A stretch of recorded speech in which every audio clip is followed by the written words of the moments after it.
Hey Dan, which one of these phone numbers is yours? The 945-1529?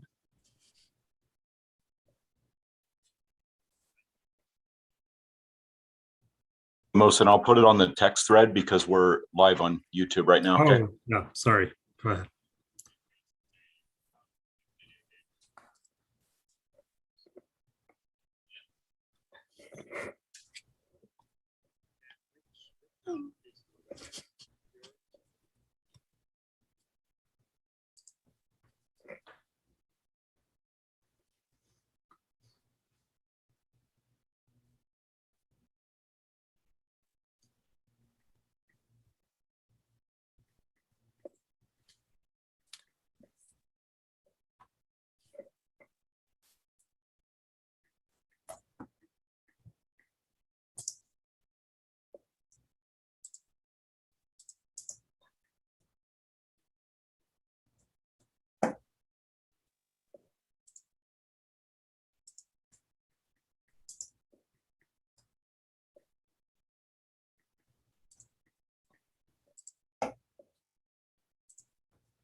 Okay, great. We have some attendees joining us now. People are coming into the meeting.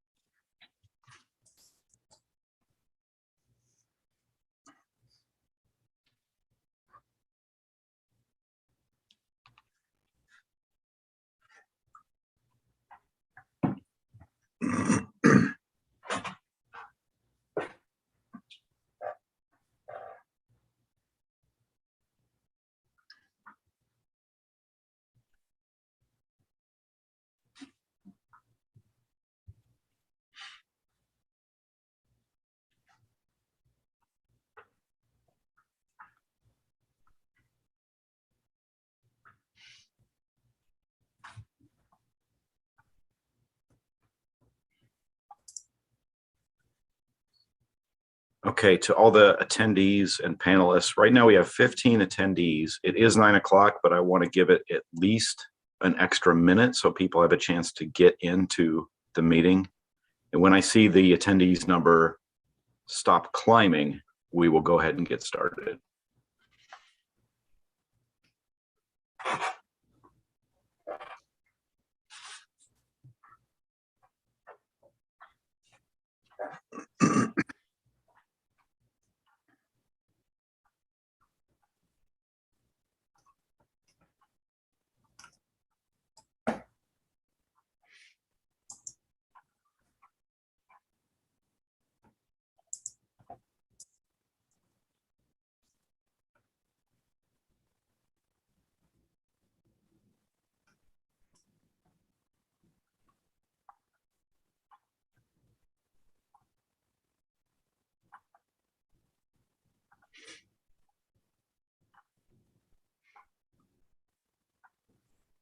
Yeah, we're still getting new people joining.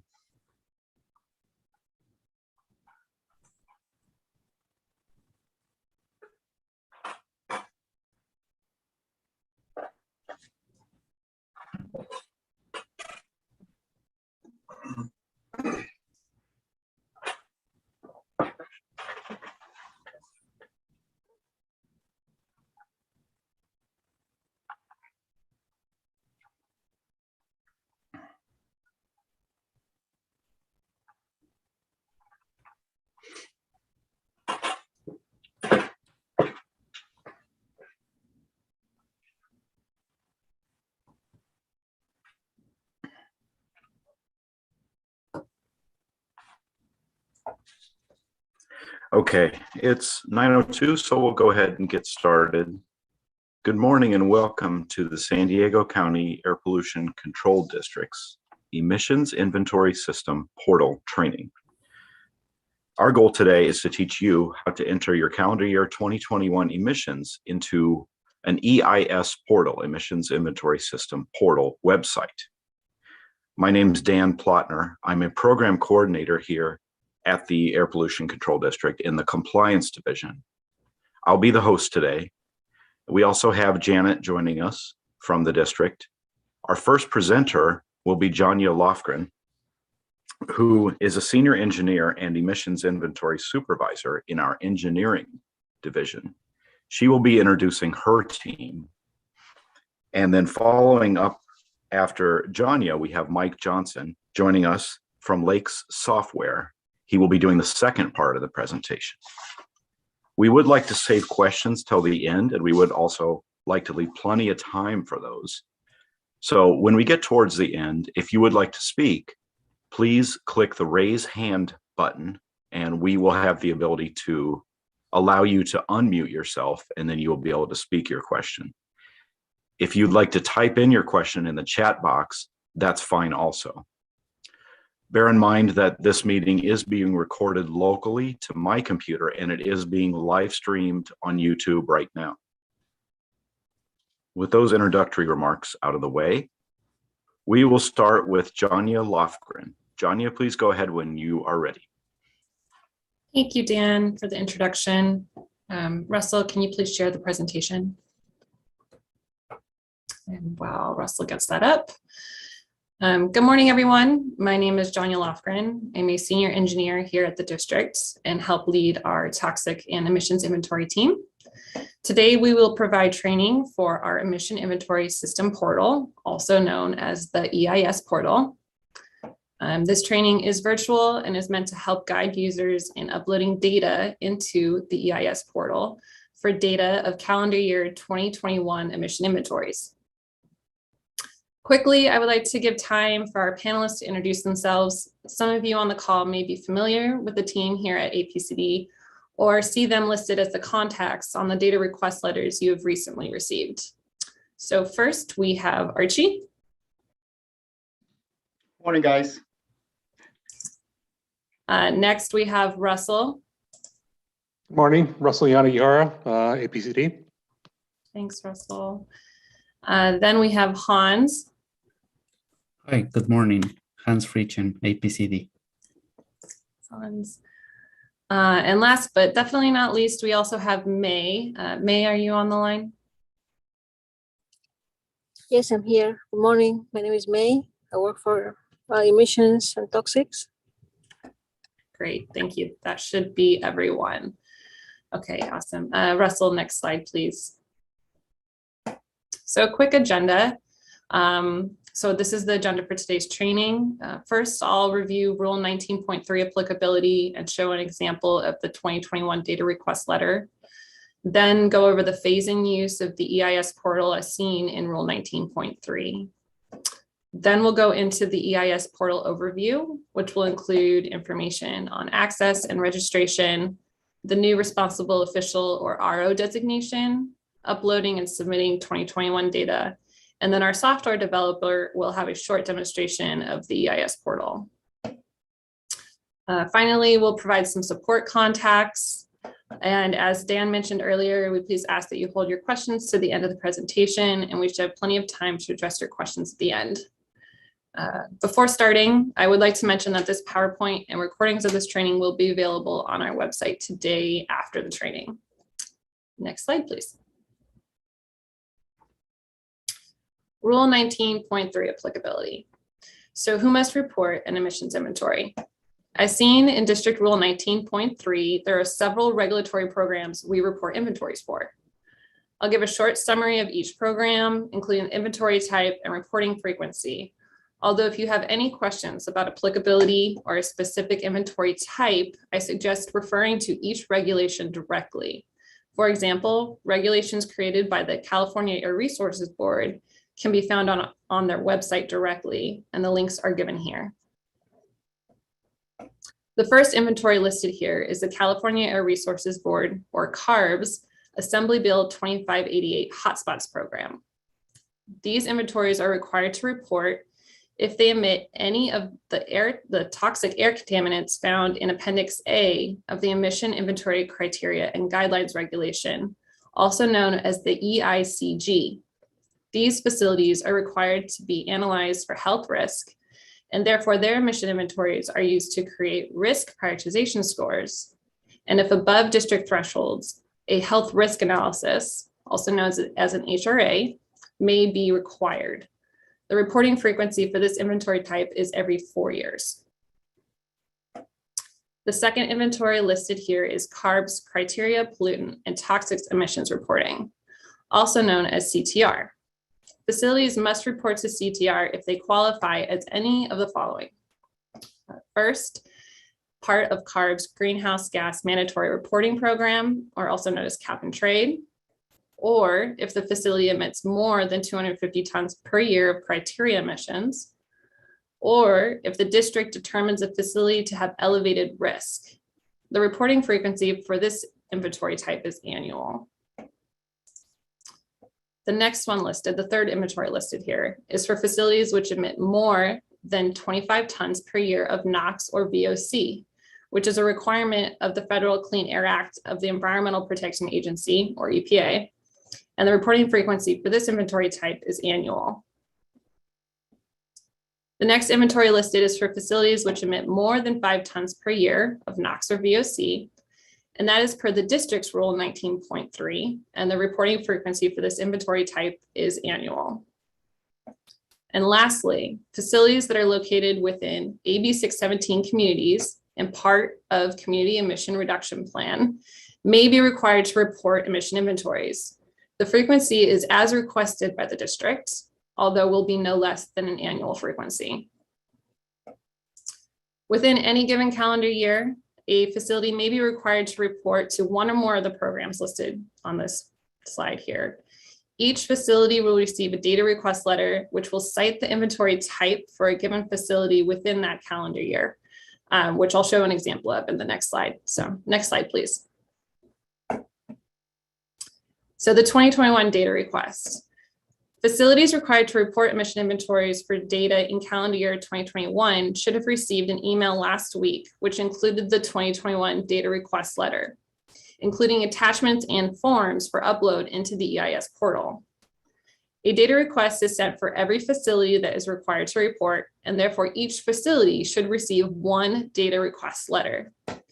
It is the responsibility of each facility to report data. And if you believe a facility should have received a data request and you did not, please contact us. Here's a screenshot of an example of a data request letter. And there are a couple areas I'd like to note. The date listed on the letter is important because the facility must submit the data in EIS portal no later than 60 days from the date on the letter.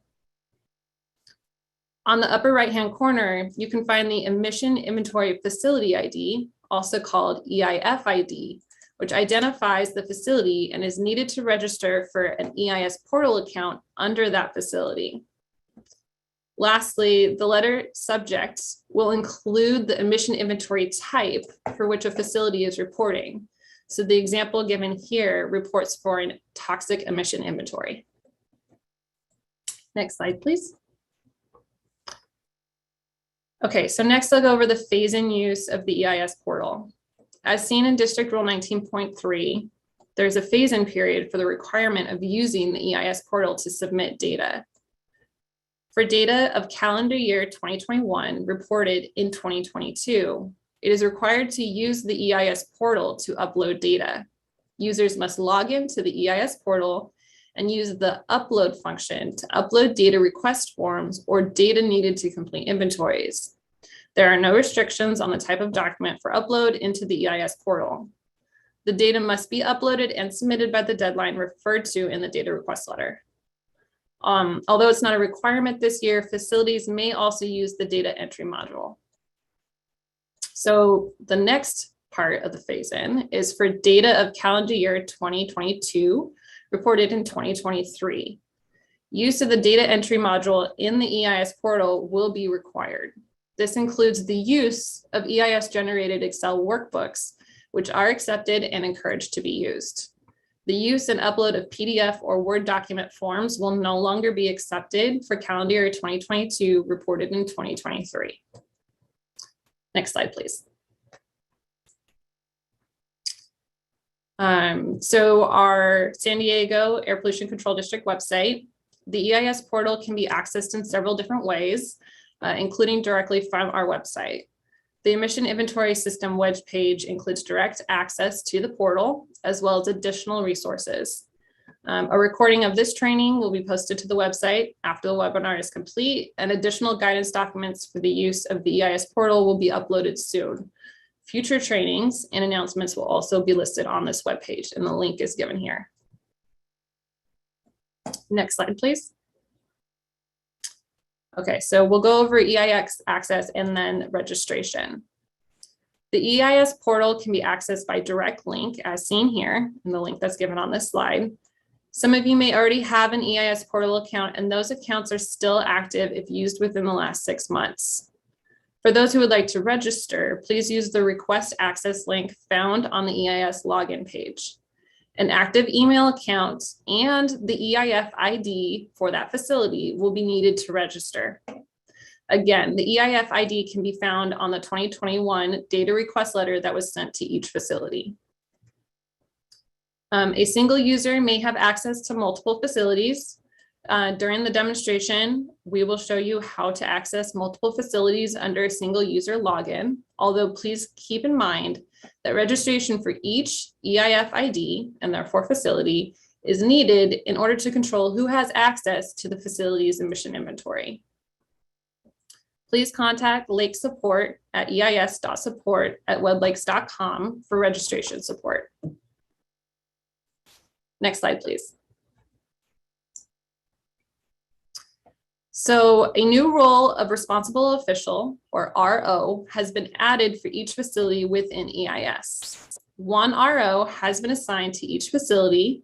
Therefore, each EIF ID has one RO associated with its inventory. The assigned RO will be able to view, grant, and remove user access to the facility account. The RO role was created to help manage who can access facility emission inventories. ROs should have received an email from EIS Technical Support, Lakes, detailing current user status and login instructions. If you currently requested to update your contact information for a facility, the RO email may be coming shortly as we update our records.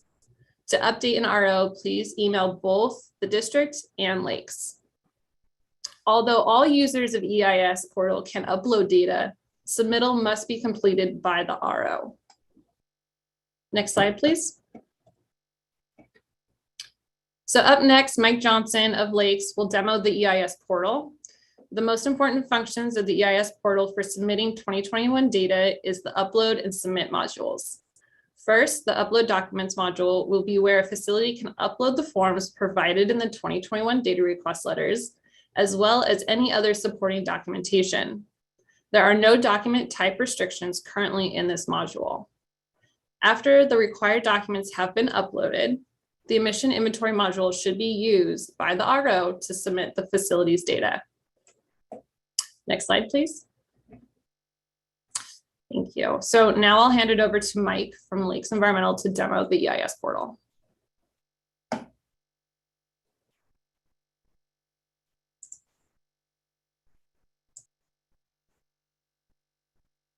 Thank you, Janya. Thanks for that good overview and update on the system. So here I would like to show how the system operates and how you can make full use of the EIS system to complete your emissions inventory as required. A couple of things to note is, as we talked about, there is a request access link right on the main page.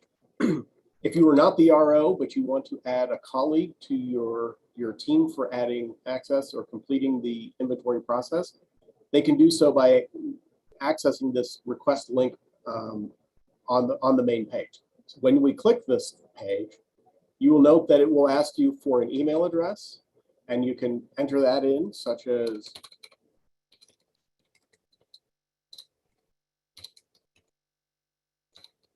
and you can enter the email address, and then you can enter the EIF ID for which you need access.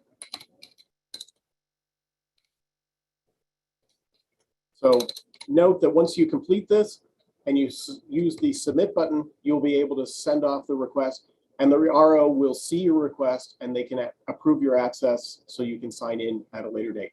Once they are approved, you will receive an email detailing the link to sign in and register your account, filling in your username, completing your credentials, setting a password, and then you'll be able to sign in as normal. So I'm just going to go ahead and set up this demonstration by clicking submit. And then when you'll be given the continue, it will tell you that you are completed for registration, and then you can go back to the main form. You can then, at that point, go on and wait for the registration, or you can contact your RO if you have their information, and you can get them signed in. Now, this is also the best way if you are using a contractor or a consultant to assist you in the preparation of the inventory. This is the fastest way to go through, is to have the request form, as you'll see when we sign in how this can work to your benefit. So at this point, I'm going to go ahead and sign in as a responsible official into the demo site that we have set up. So I can go ahead and I can enter my email address, my password, and then I'll just click log in.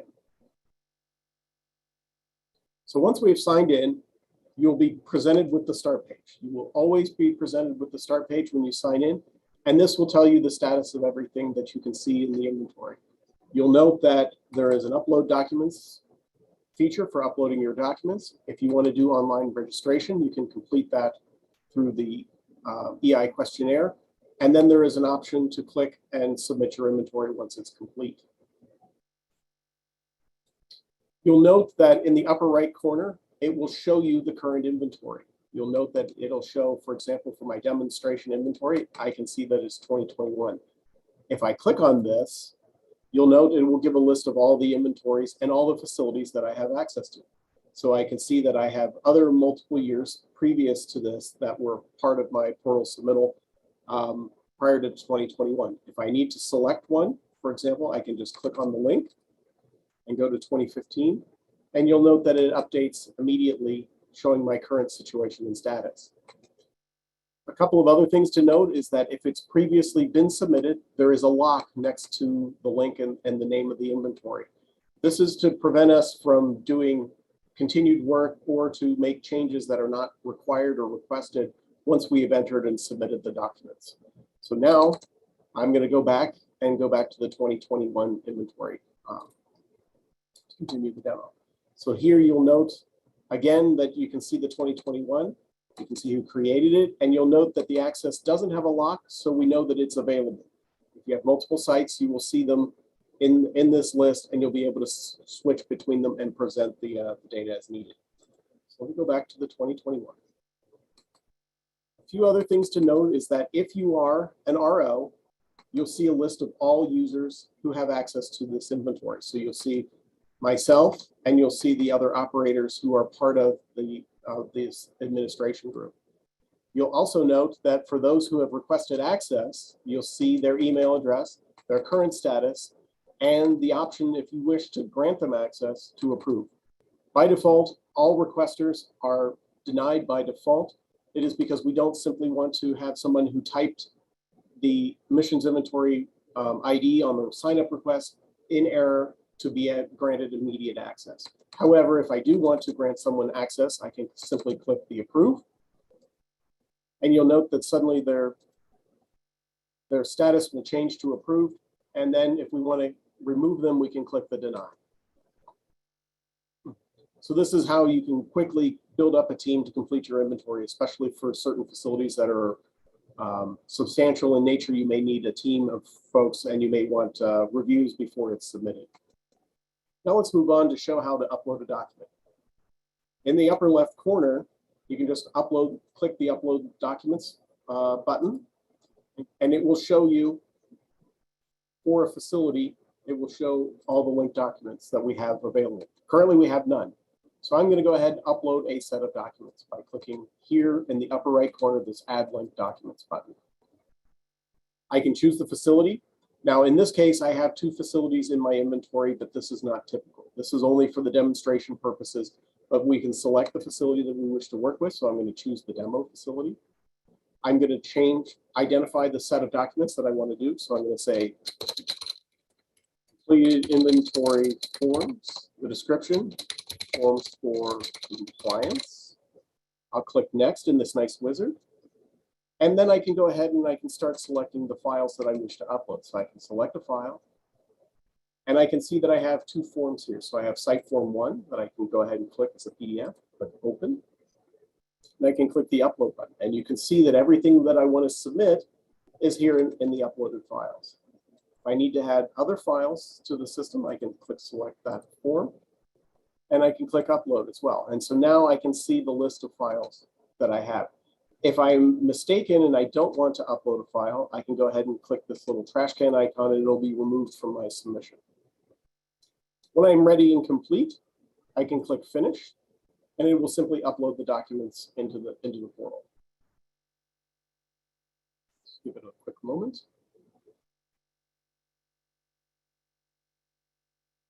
It may take a little bit of time.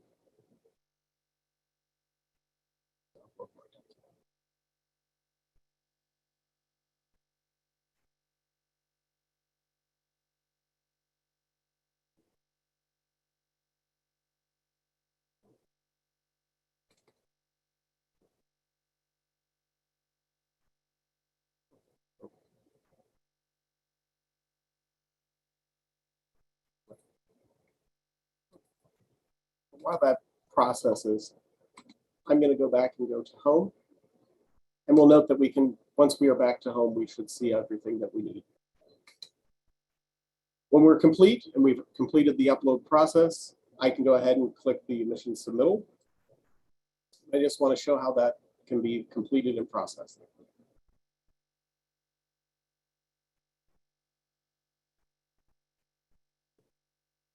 Now you'll note that I have 2 facilities here just to show a couple of items. This will not be typical. Most inventories will have a single facility inside, and you will only need to submit the one or the other. But here I wanted just to show a second facility so that you can see that if the submission is incomplete, when you click the submit, it will run the QA, and it will show you an error message saying that everything is incomplete, whatever is incomplete. If you want, once that is ready, you can choose to download this Excel file, and you can review the requirements that are required to complete your inventory. If, however, for the facility that is complete, when we submit it and it runs to completion, you'll see that it will give you a nice green message saying that all data are complete. Again, it will give you a summary of the files, of the data that you have submitted, and it will be presented also not only for your records, but it will also be available to the APCD for when they go to review the submission. Once we are finished in green, we can click the next button in the lower right, and then you're presented with the submission screen. So here we only simply need to check the certify that I am the owner or operator, the designated RO, and that I'm ready to make the submission. If there are any comments that you wish to make or point out for the reviewer, you can leave them here as suggest that all data is complete. And then I'm ready to finish and then click the submittal. So once that completes, you'll note that it will say that in the system that this facility is submitted, and it will show the date that it was submitted. At this point, because the facility is submitted, you'll note that the inventory will lock automatically once it is complete. This is to prevent damage or other subsequent modification to the application as it was submitted for your needs. If there are times when you need to addend or modify your submission, you can contact both the APCD or the EIS support, and we can unlock it for you, and then you can resubmit or modify your inventory. At that point, you should be complete and you can sign out. And with that, I will hand it back to Johnny Lofgren to continue the presentation.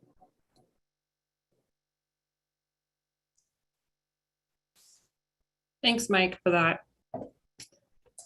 Okay, so Russell, if you could bring up the PowerPoint once more, thank you. We just have a couple more slides with some information. So for support related to EIS and the emission inventory program, we have two different resources. The first, for EIS technical support, which includes creating or modifying login information, designating an RO, or issues with uploading data, please contact eis.support@weblakes.com. For district support, which would include questions related to things like data request forms, data to be submitted, and calculation methods, please contact APCD inventory at sdapcd.org or the engineer listed on the data request letter that you've received. Again, I would like to mention that this PowerPoint and recordings of this training will be available on our website today after the training. And last slide. I would like to highlight that we will have another training on March 9th from 1 to 3 p.m. As seen on the slide here. This link will also be on our website later today.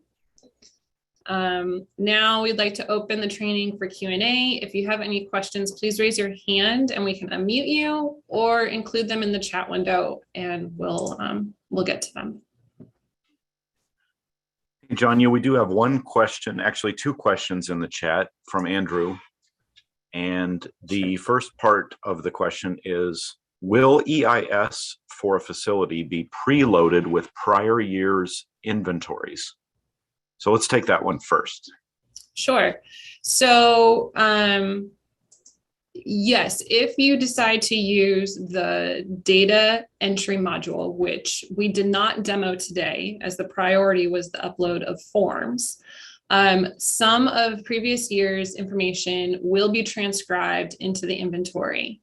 And we can cover this on the next training if there's enough interest, that certain cells in the module will highlight either green or white. Green cells need to be updated on an annual basis, and those will not be carried over from a previous year.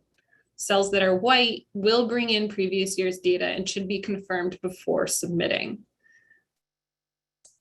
And then I think that you had a second question. I can read that out so everybody can hear it. It's second. If so, what sort of precautions were taken to prevent transcription errors? Sure. So I can answer these, and then we might call on different panelists or our software developer if you guys would like more information.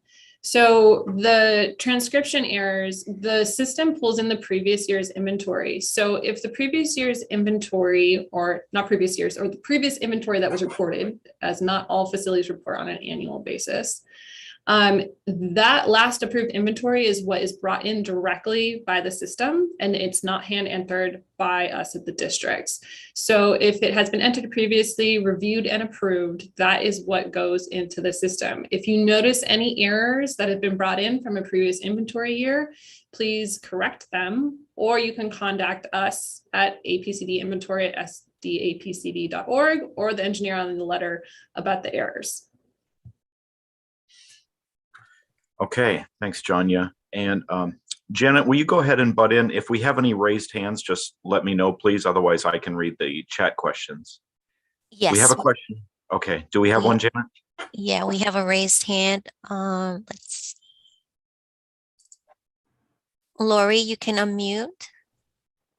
Hi, this is Lori Hawsey from Solar Turbines. I have a question regarding trade secret information. How are you guys going to handle that? Yeah, sure. So the current emission inventory system is set up in the way that we have collected previous information. So if there is confidential business information associated with a report, we ask that that is highlighted in the submitted information. And then any confidential business information will be handled according to the processes that we have if we're notified that it is confidential.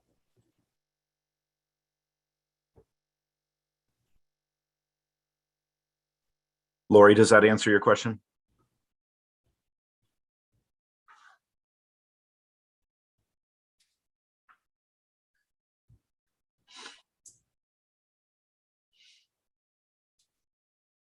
Sorry, if you ask me a question, I'm having internet problems, so you cut out in the middle of it. I guess I'll go back and look at the video later on this afternoon.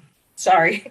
Sure, Okay, no well, problem. And Lori, if you have additional questions, please let us know. But that's a very good question. So if there's any confidential business information associated with a report, we ask that you please notify us when you submit that report. Okay, will do. All right, thanks, Lori. Let's go back to the chat. We have a question from Anna. Can you show what the data entry system looks like in EIS? Yes, I think since we'll probably have plenty of time today. So after we take most of the questions, I think it would be great if Mike, you could log back into EIS and we can do a short demo of the data entry module in EIS.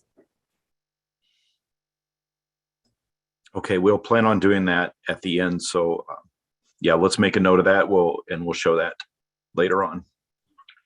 And I think we have another raised hand, so let's take that one. Andre, you can unmute. Okay, hi. I was wondering if the tools of the EIS system will be made available so that, for example, a facility or consultant can calculate their own prioritization scores based on their uploaded data, or input uploaded data and receive the BEC Excel files that are calculated by the EIS system to determine total emissions based on an emission inventory that's uploaded. Yeah, that's a great question.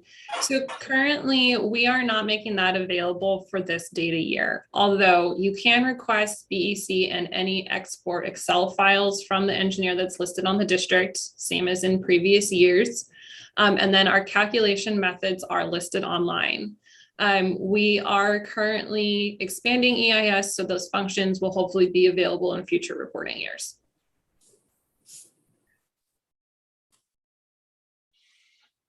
Thank you. Okay, thank you, Andre. Question in the chat from Caitlin. Is there a way for a consultant to make an account without an EIF ID so the facilities can add you to their account, or do we need to request first? The request needs to be first, and it does require an EIF ID. And so that has been created in order to control who has access to accounts. And so if there are any questions about which EIF ID is needed, you can contact us, but that ID will be needed to register for an account. Okay. From Andre in the chat. Will BEC Excel files be made available in the EIS portal during the prioritization and HRA request process? Yeah, I think that we just covered that. So I will answer again. BEC Excel files and the export of those files are not currently available on the portal, although they will be available by request. So you can email the engineer that's listed on the data request letter, and they will provide those BEC Excel files similar to how they've been provided in the past. Okay. This next one's, I will read it. It's kind of long though, so it may help to actually look at it in the chat. From Caitlin, for facilities that have an agreement on how reporting is done for specific emission sources, is it okay to continue to do this in this way, but just upload to the EIS portal? For example, if a facility reports via a PDF without a generic APCD form, because there is not an APCD form, how will this impact the reporting through EIS? Yes, so the district in the past has accepted different data sets that have not necessarily been in the form. We do ask that if possible to use the district created forms, as that will expedite creating the emission inventory, as all of the data that's on the form is what is needed to complete the calculations. Although we do understand that certain data sets do not fit into the forms or the form that we have sent to you for reporting to us. And just as in the past, we have accepted different data sets and we will continue to accept those for this year. That is why there are no document type restrictions on the upload. So for example, if you have submitted with your forms in the past, a source test report, SEMS information, or any other information that doesn't fit into those forms, you can upload those into EIS and they will be part of your submittal. All right, thanks. We have another chat question from SDXM. I can't see the rest of the name, but it's, good morning. How do I find who our site previous RO was and change? The person on our paperwork moved on several years ago. Yes, I appreciate this question. It would be best to contact us as soon as possible. You can contact us at apcdinventory@sdapc.org. And you can also contact Lakes at eis.support@weblakes.com. Both of those are great resources. If you reach out, we will supply information and we will update the contact for that facility and we can change the RO in the system so that you receive the RO designation. Okay, so we are out of chat questions and I believe we're out of raised hands, so we can move on to Mike's demo of showing what the data entry system looks like in EIS. And while we're doing this, I can just quickly introduce myself. I am Mohsen Nazemi, the Chief of Engineering Division. And again, thank you all for participating in this.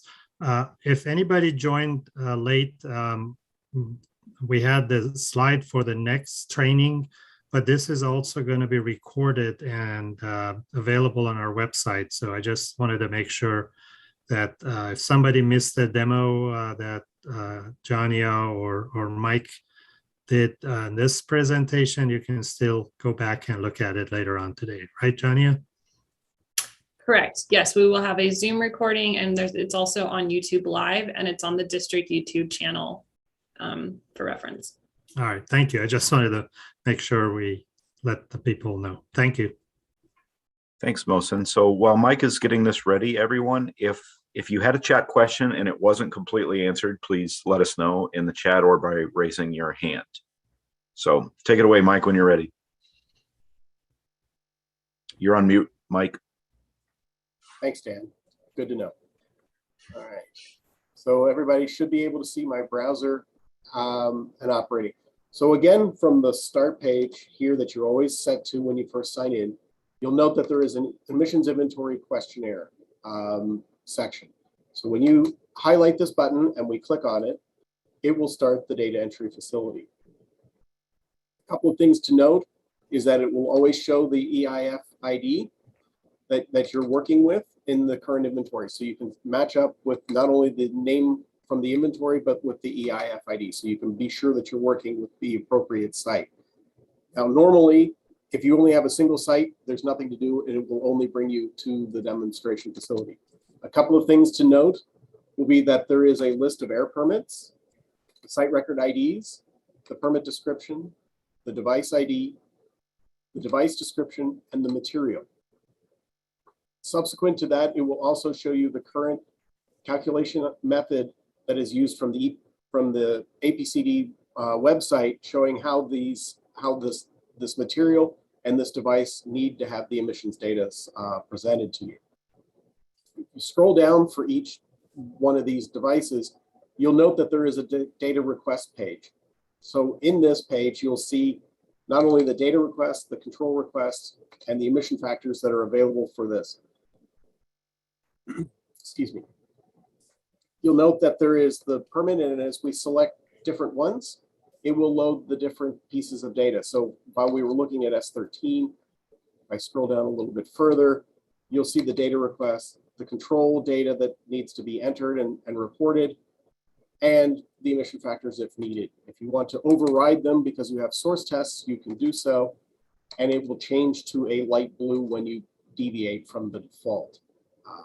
This year, if you choose to do this because of you have complicated source testing, this is probably the best option, or to use the import from Excel capabilities. Because I had already submitted my data, I have locked it, so I can't show quite the other data. I might have another facility that isn't here. Yes. Full inventory slot. So again, if we had different inventories, again, it will just show the air permits. You can filter these to make it easier to work with in the facility. Let me go back and show that here. Switch between the two. Note that we can see a list of all the air permits, and so it's easy to just filter and work with just the one permit. We also, if we have multiple site records, we can work with those. So for some of the more larger industrial facilities inside the district, this can be handy to be able to isolate it and focus on a particular area. Again, you can switch to all, and you can search as needed. Again, you can also do by calc methods. So if you know, for example, you were looking for the LO4 series, for example, you can see all of the different materials and devices, and then you can work with those while you're doing the data entry. You'll note that this is all of the previous data that was on the system and was transcribed and moved over. So you'll be able to see all of the individual requests and what was needed to fulfill that data. And I think that's probably what I would want to show as far as what the data entry system looks like online.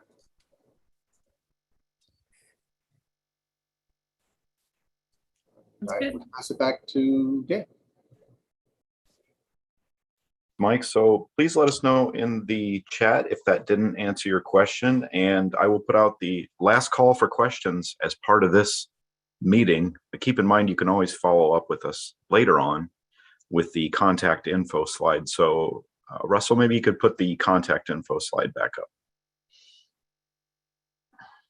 And we have a raised hand. All right. Andrew? Hi, good morning. Thank you. Just regarding the material data entry page, for our facility, we have dozens of devices, and I was just curious, are we going to be required to hand enter all the control and material data for each device, or is there a reference table that once we enter a material into, we can refer back to that? Because otherwise this would be a pretty onerous task that could really open up some opportunities for data entry error. That's a good question. So I can answer that. First, I would like to highlight, though, that use of the data entry module, while you can use it this year and it has been active, it's not new. It's been around for at least the last reporting year.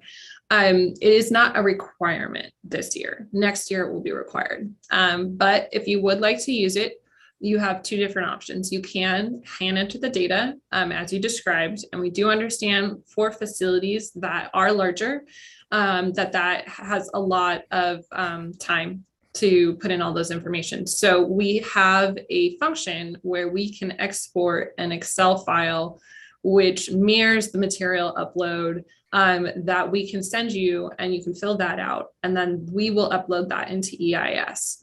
And so some facilities are already using this resource, and they can upload that into EIS. If your facility is interested in doing that, please let us know. And we can export the workbook and send it to you to complete instead of hand entering into the data entry module. That would be great. Absolutely, we'll do that. Thank you. We have another hand raised. Ambrose. Can you hear me? Yes. Question. In the electrician's world for generators, the emission values data that's collected, myself and the rest of my electricians, we've never seen that. So how do we get these emission values? I am not sure who prior to me behind the other office world was collecting this and doing this with APCD over the years, but how are we as electricians supposed to gather or formulate emissions data as far as percentages and such? Sure. So in the forms that have been sent out in the 2021 data request, some information will be pre-populated from either previous emission inventories or defaults used by the district. Cells that are blank, which are normally for usages or concentrations or information that's needed to calculate an annual emissions inventory, will be left blank, and that is what needs to be filled in. If you have any questions about the data that needs to go into that, please let us know, and you can contact the engineer on the letter. Our website also has a lot of great resources to help describe the data that should be used, and it's broken out by topic, and that can be found on our website as well. And then outside of that, if you have any questions about what's previously been submitted, not every inventory reports every year, sometimes it's every 4 years. You can also reach out to the engineer that's listed on that letter, and we can go over the information that's been previously submitted and accepted by the district.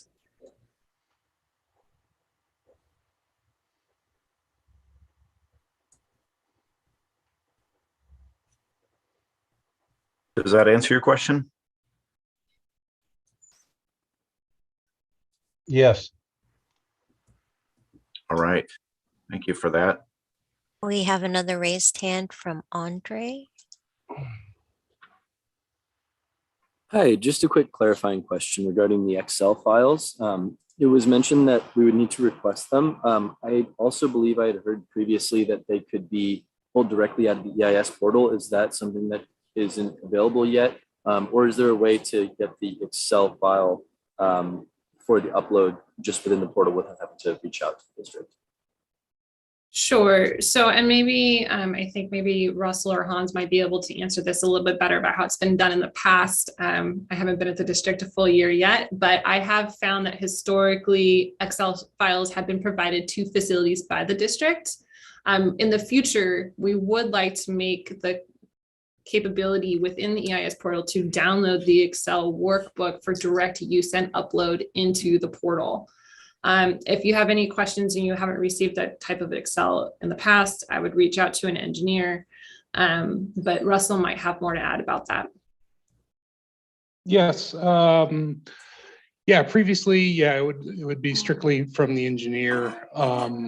I know in the future, I don't know if the ability is right now from EIS. Mike might be able to better answer that, but the site might have access to that in the future where they'd be able to download. But whether it's available right now, I'm not 100% sure. But yeah, definitely contact your engineer on the letter, and we can most definitely get that Excel spreadsheet to you.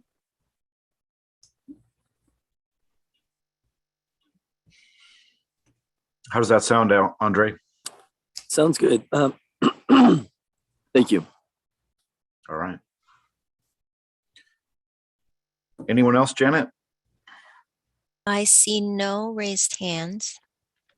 Okay. Last call for questions. Give it about another minute and then we'll close out the meeting.